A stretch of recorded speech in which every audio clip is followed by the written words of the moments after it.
Halo, balik lagi di Headline Liputan6.com tanggal 16 Oktober 2021 bersama saya Ratu Surya Sumirat yang hari ini akan membahas tentang sepak terjang pinjol ilegal bikin resah. Bagaimana penertibannya? Simak penjelasan berikut. Fintech lending alias pinjaman online atau pinjol ilegal yang kian menjamur di tanah air kini kondisinya sedang tiarap. Sepekan belakangan ini, aparat kepolisian sibuk menggerebek sejumlah lokasi yang merupakan kantor pinjaman online ilegal tersebut. Penggerebekan yang masif itu dipicu oleh Presiden Joko Widodo yang tiba-tiba berbicara mengenai perkembangan pinjol yang kian menjamur di tanah air. Layanan pinjol sejatinya bisa jadi alternatif pembiayaan masyarakat. Proses peminjaman sangat cepat, kurang dari 24 jam dana sudah bisa dicairkan. Namun, di balik semua kemudahan tersebut, pinjol memiliki bunga yang cukup tinggi dan tenor cicilan yang lebih ringkas. Disinilah pinjol ilegal bermain. Mereka mengancam agar peminjam segera melunasi hutangnya, bahkan sampai mempermalukan peminjam dengan menyebarkan konten pornografi yang direkayasa pelaku.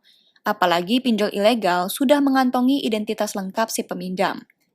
Anggota pengurus harian Yayasan Lembaga Konsumen Indonesia, Sudaryatmo, menilai maraknya pinjol ilegal membuktikan bahwa otoritas jasa keuangan dan lembaga terkait kurang tegas dalam menindak.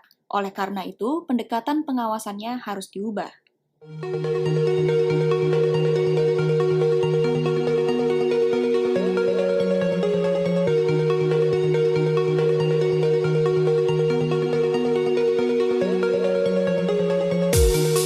Selain itu, Sudaryatmo juga menyoroti terkait sumber pendanaan pinjol ilegal. Seharusnya OJK dan lembaga terkait bisa menelusuri dari mana pendanaan pinjol ilegal tersebut. Dia menduga bisa saja perusahaan pinjol legal juga terlibat dalam pendanaan pinjol ilegal. YLKI juga meminta agar OJK tidak hanya menindak pinjol ilegal saja, melainkan juga menindak lembaga keuangan formal yang diketahui memfasilitasi dan menjadi sumber pendanaan pinjol ilegal. Sebab transaksi yang mudah dilacak itu adalah transaksi keuangan. Sementara itu, Ketua Otoritas Jasa Keuangan Wimbo Santoso mengatakan pemerintah akan berupaya untuk memberikan efek jera serta sanksi kepada pinjol ilegal.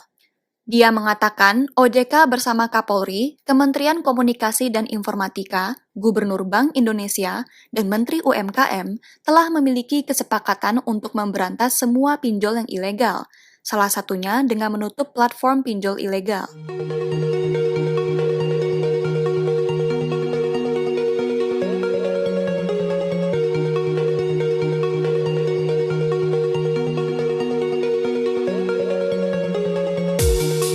Pada Rabu 13 Oktober 2021, Polres Metro Jakarta Pusat menggerebek sebuah ruko di daerah Jakarta Barat yang dijadikan sebagai kantor pinjol. Di lokasi ini, polisi menangkap 56 karyawan yang bertugas di bagian penawaran hingga penagihan. Sehari kemudian, Kamis 14 Oktober 2021, giliran di Treskrimsus Polda Metro Jaya menggerebek kantor perusahaan penagih utang pinjol PT Indotechno Nusantara di sebuah ruko di Green Lake City, Tangerang, Banten. Sebanyak 32 orang karyawan diamankan di lokasi. Para karyawan ini memiliki tugas mulai dari tim analisis, marketing, hingga kolektor. Totalnya ada 7 lokasi yang digerebek, diantaranya di Cengkareng, Jakarta Barat, lalu di Pantai Indah Kapuk, Jakarta Utara, Penjaringan, Jakarta Utara, di sebuah apartemen Taman Anggrek, di Laguna Pluit, dan terakhir Green Bay Pluit, Jakarta Utara.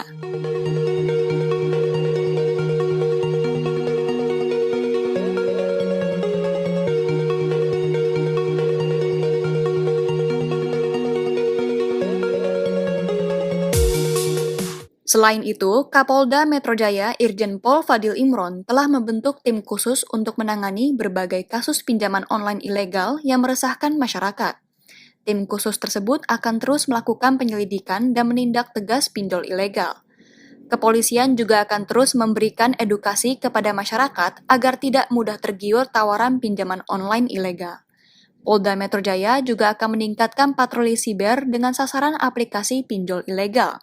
Temuan tersebut selanjutnya akan dikoordinasikan dengan instansi terkait untuk dilakukan penutupan terhadap aplikasi pinjaman daring ilegal tersebut. Sekian headline di Liputan6.com hari ini, saya Ratu Surya Sumirat undur diri. See you next time!